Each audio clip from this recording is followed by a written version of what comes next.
if you work for the monster, you become the monster. That's just kind of how it goes. And once you turn that on, it's like, once you got the toothpaste out the tube or the shaving cream out the can, you're not putting it back inside. In a world of glitz and glam, flashing lights and screaming fans, most people are unaware of the war that rages behind the scenes. And that war includes your favorite artist and your favorite songs. This is The Dark Side of Songwriting. Hosted by Nayim Edwards. From the very beginning of this channel, I've always been as balanced as possible by giving you the business side of the music industry, as well as helping you navigate that personal side of the music industry. I know they tell us that you shouldn't mix business and personal, and that the business should stay at the job and it's always just business as usual, and don't take the business personal, and your personal life shouldn't come into your business. The problem is 99.9% of the time that's just not true. When you transition from being civilian, i.e. spectator, commentator, not paid spectators and commentators, but just a customer, a consumer, a fan, into being a person that actually said, hey, I want to have a career in music. I want to do music on a serious level, not as a hobbyist, not as, just a person who's just trying to decompress stress. You want to turn music into a business. You want to turn yourself as an artist, whatever you do, into a business. Now, your business and your personal and everything else that involves that is thrown into the cauldron, and it all gets stirred up and it becomes one big stew. Welcome to the Dark Side of Songwriting. My name is Nayim Edwards. I am your host. Today we're going to be talking about OG Maco and this whole situation on both sides of the spectrum. If you don't know, you didn't see, he passed away from self-inflicted gunshot wound, and he didn't pass away immediately. His family put out a statement that said he was on life support and it was critical, and he might have stabilized a little bit, but he did ultimately recently pass away.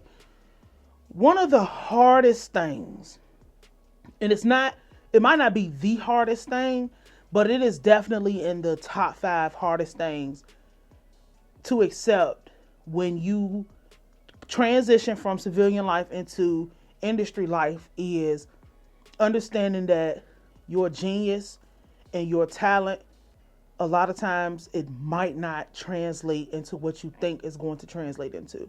There's a very hard reality to accept coming into a game when you get on the inside and you look around and you see that this is not a merit-based society on the inside. This is not nobody's playing fair. Nobody is playing fair.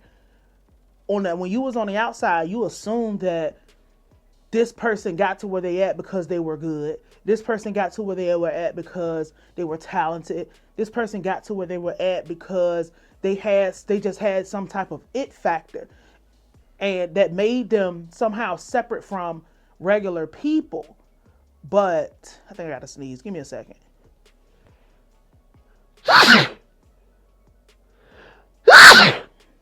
Excuse me. I may or may not cut that out. But you come from being on the outside thinking that this whole industry was something that it was this mythical place. It was like Atlantis. I'll say it like that. The music industry to you, before you got inside, you thought the music industry was like Atlantis, where just these crazy things happening and you can't figure it out and you don't understand how they even got there. But you know that you, being like OG Maco, you have this pure talent, you have these pure intentions, you have this innocence about you, that's how they reel you in, by taking advantage of your innocence, taking advantage of your situation, taking advantage of the fact that you are green in a sense. And not saying that Maco came in green, but I'm gonna be talking about why I'm saying that about this situation with Maco. That's how they get you in there. And then when you get in there it's like the fraternal order of police. You're not going to, you can let everybody have their own opinion, but they don't really know what's going on until they get on the inside. Maco, and you can disagree, but I know I'm not wrong. Maco came into the music business at a transitional period and was obviously extremely ahead of his time as far as what his contributions were to what music in Atlanta and the whole scene was. Maco was one of those people that suffered from unappreciated genius. And when I say genius, people don't understand that you don't need to, as a person who consumes, you don't necessarily even, I would say you don't need to understand, but you don't really understand what making music is, because all music does not have to be something that you like. All music, like all good music, does not have to be something that you appreciate, and all good music does not have to be something you like. Now, there is a bridge and a standard of what is good as far as technically what is good, technically what sounds good, technically what is right, technically what people are looking for. But when we had Maco come in the game, all of the rules were getting broken. Every rule that they put in place for how music should be, how music should sound, how music should go was completely broken and completely shattered, to the point where now that, we done took the barriers and the parameters and we done broke the ceiling off, and now we can turn what traditional hip hop, or what hip hop was at the time and moving into, we can take and carve out our own subgenre, which was that rage music, which was that high, that super energy filled music. We can take that and turn that into its own culture, because to me, you wouldn't have XXX Tentacion and Uzi Vert and Playboy Cardi. You wouldn't have none of these people without people like OG Maco. And when you have people like OG Maco who came in the game with their genius, with their, I would argue and say, and somebody will call me crazy for saying this, OG Maco had the same level of genius as a Quincy Jones when it came to the type of music he made, the type of music and subculture that he, the subculture and the genre that he carved out with his sound. Because you got to go all the way back to the beginning. He is the person that essentially gave QC, the label, Quality Control, the record label, their foot in the door. That label, if it wasn't for Maco coming out with that You Guessed It song and all just the energy and the way that he was taking over the scene in Atlanta with that type of sound with the clubs and stuff, QC would not be in the door. So gave them their first leg up. Now, what launched QC to the moon, really, business-wise, was Yachty. Mainstream music-wise was the Migos. But you wouldn't have any of that without OG Maco. Maco gave us Doja Cat. He was the first person to find Doja Cat. He was the first person to sign Doja Cat. He was the first person to believe in Doja Cat. Look what Doja Cat turned into. It wasn't, the music was kind of different, but it's the same. He's the person who went and found this piece of carbon and put that pressure on it to turn into a diamond. He gave us a Larry June. They had problems or whatever, but this, when you see these kind of things, and this is just the business side, because we're going to go into the personal in a second. When you see these kind of things and you're ahead of your time, and ahead of your time meaning people just don't understand what you're doing, and because they don't understand it, there's a lack of appreciation for what you do. They're looking at you like you crazy. They're looking at you like, man, get this out of here. This is garbage. This is terrible. This is trash. But that's just them projecting that on the outside. You get into, that's the civilian side, but you get into the industry and the people know, because they know the trends, and they know like, man, this man's ahead of his time. Man, this man is a genius. Man, this man is all of this stuff. I forgot to say that he gave us OG Parker too. Very huge producer. When you hear that OG Parker on the beginning of those beats, that's OG Maco saying that. So when you get into the industry and they see that like this is revolutionary, because all these people are just bouncing and leeching and feeding off of each other for the most part.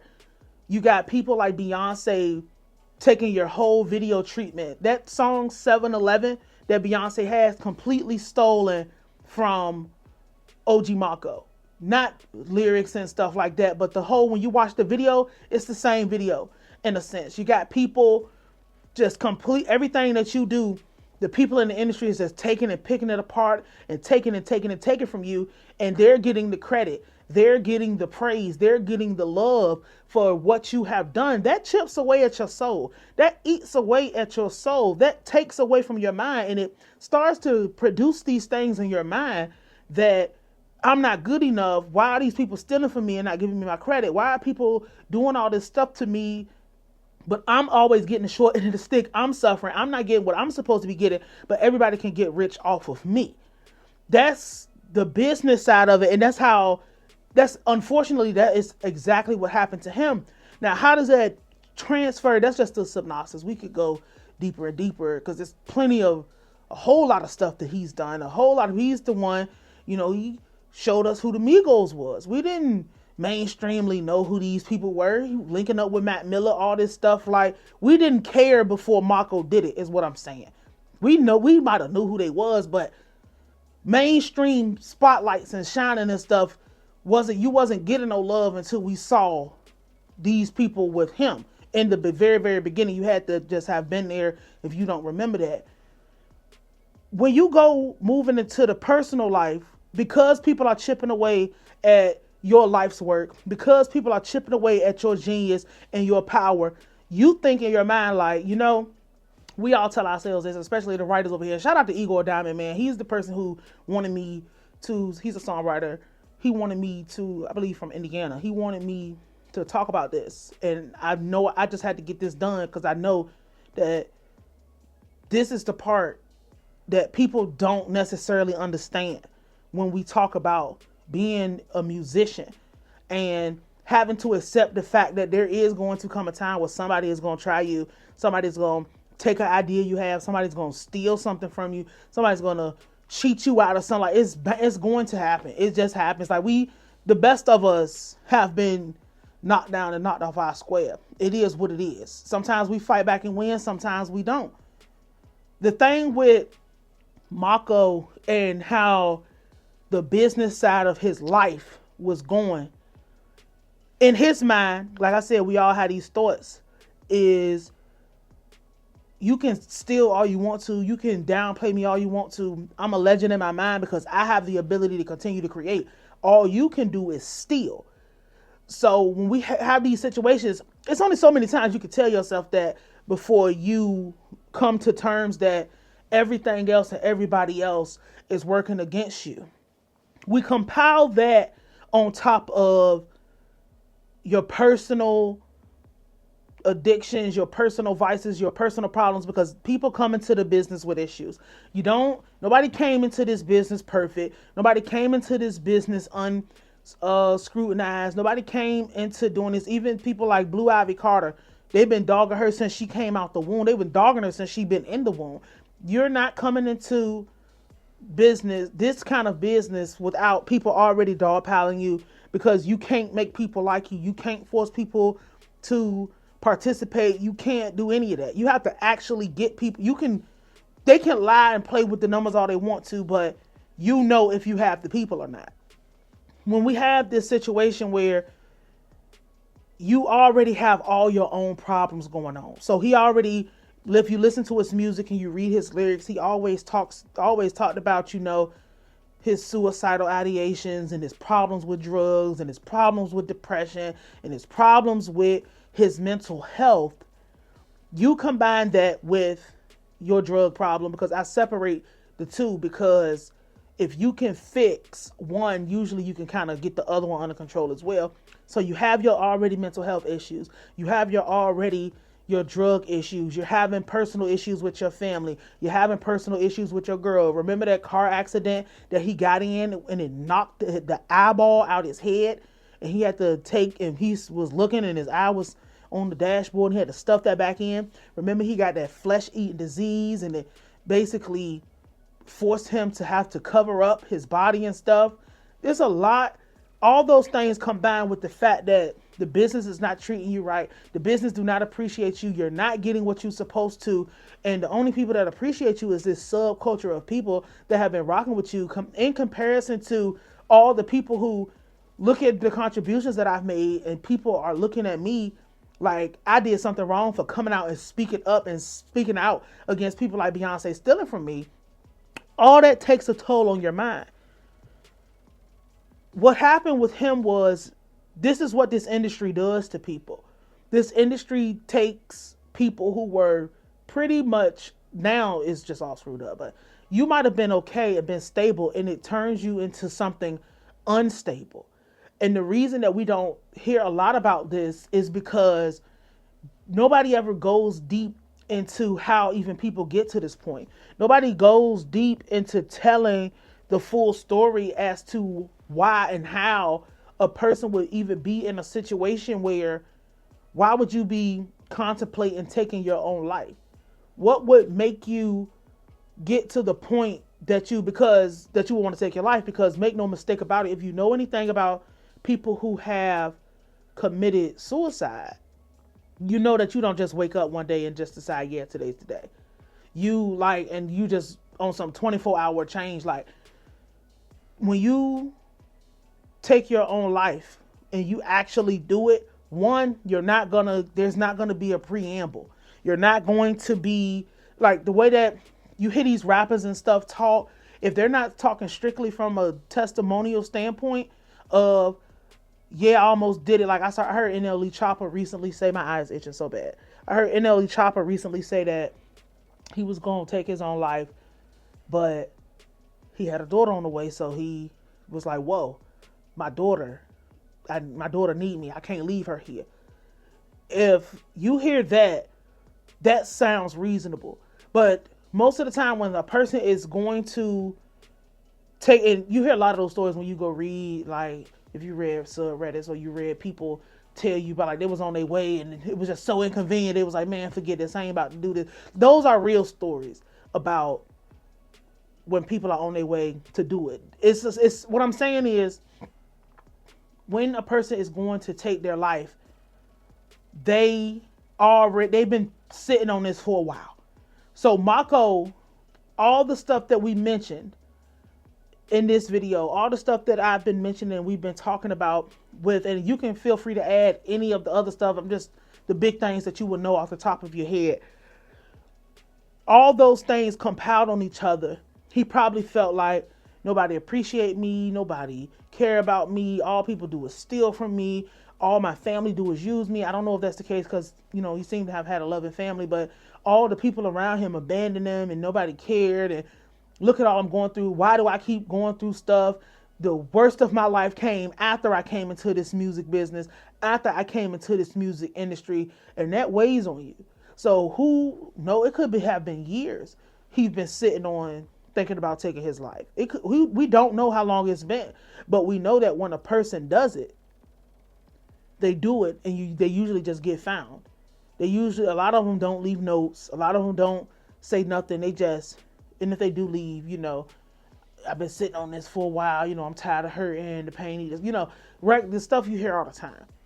But the demons that you pick up and you acquire when you come into this, and you don't keep them on you, you don't keep them in you, but they're around enough to attack what you got going on and attack you. If you don't believe that demons are real, just look around you. This is why it is important to have something that you believe in that is bigger than yourself, because you're not going to be able to fight this thing and win and come out on the other side without submitting yourself to a high power. Because regular people who just walking down the street, they get tired of hearing music. How would you think a person on the other side who don't have no control, or they have control, or everything's being taken from, how you think they feel about having to do stuff they don't want, having to be in a situation that they're not happy with, being shelved, not getting the love, not getting the support, being ignored, being permanently pushed into the dark. Because I don't know if people understand this part about it, excuse me, but a record label, the conglomerate, it doesn't have to just be the label. It could really be anybody that work over there, the lawyers, anybody. The conglomerate has the power to completely erase you from this planet. And I'm not talking about just taking your life, because we know they'll do that. They'll have some idiot $500 to come up on a scooter and kill you. They have the power to, if you say, just because we're talking about Maco, I have the power as the conglomerate to say, you know what? You don't want to get down. You don't want to participate. I'm tired of negotiating. You're not going to agree to the terms that I'm setting forth for you, and we going back and forth and ain't nothing getting solved. I put you on the shelf and leave you there. Let you collect dust. So now you can't move. And when people are like, oh, you can just go release the stuff yourself, it doesn't work that way. A few times that has happened is like the Uzi Vert putting the EXO Tour Life song on SoundCloud and leaking it because Drama and Generation Now was not letting him release any music. And he just said, fuck this, I'm going to leak the song anyway. And the song became such a massive hit, they didn't have a choice but to let him put the music out. But see, most of the time, that's not how it works. Most of the time, that's not going to be the case in the situation. It's going to be, I'm going to put you on the shelf, and if you try to release music, I'm going to sue you, and you're going to get liens put on your account. You're going to get, what's it called? They're going to garnish any money you have. You get into these situations, your money got to go through somebody else for them to deposit it in your account. So whatever money comes through, one person is collecting all your money to one source, and they're giving you the payout. So all your money's going to the label, and then the label give you a payout like your job, because you are just an employee when you work at a record label. I don't see how people don't understand this part of it. Talk all that independent stuff you want to. There's somebody cutting the check. If the money not directly coming to your account, where is it going? They have the power to say, that's just one of the things. We'll put you on the shelf. We'll leave you there. You might be able to do a couple shows here and there, but ain't gonna be no tour, because how you gonna get the money? We collect all your money. There is no DSP that's gonna put you out, because when you deal with major artists and stuff, a lot of times you got to jump through hoops to get, if you use a regular distributor, let's just say I don't use them, but for my personal distribution, but if you have like a general tier distributor like DistroKid, they might, because they got some shit going with them, but like, let's say TuneCore or something like that, you can't just take your music and, because you got a song with somebody famous, and distribute it like that. You got to jump through hoops to get like that. So when you get with these labels and get with these companies and stuff, you lock yourself into their system where they give you everything and they tell you to do everything and they do all the collecting and all the business on your behalf. So you can't go and do your own thing. The best thing for you to do would be to have your own website and just release mixtapes or release freestyles or something like that. These people don't even control their YouTube channels. These people don't even control the pictures that get posted of them most of the time. Now, Maco at the end of his life was not in that situation, but coming into the game in a situation like this, it's an illusion for everybody else to think you have some type of control. That's not the case. That's not even no, they don't have any control. I remember Miguel, when his first deal was over, they finally dropped all that metrosexual stuff. And he was just like, man, I didn't want to do none of that. That wasn't me. All them tight clothes and the hair gel and the mohawk, that wasn't me. They wanted that image out of me. They thought that was cool. Same thing with Sexy Red. Somebody's controlling that image to put that image out. And you're not going to be out until they make you think that they control that. They make you think that the artist has to say. Same thing with, what's his name? Dave Blunt. Somebody is allowing this thing to be a thing and allowing this thing to be out in the front. They don't have control. And if they say they have control and they're willing to do that, you got to question what's going on in their mind. And what I'm saying all of this matters about Maco is because once you become the redhead stepchild of the music industry, you lose your friends, or the friends you thought you had, because they just employees, your work friends. Nobody want to work with you. Nobody want to participate in what you got going on. People stop answering the phone. All of a sudden, oh man, I can't do that music with you. The label don't want us to work with you. You know, it's all those things that getting pushed and cast out and becoming an outcast comes with.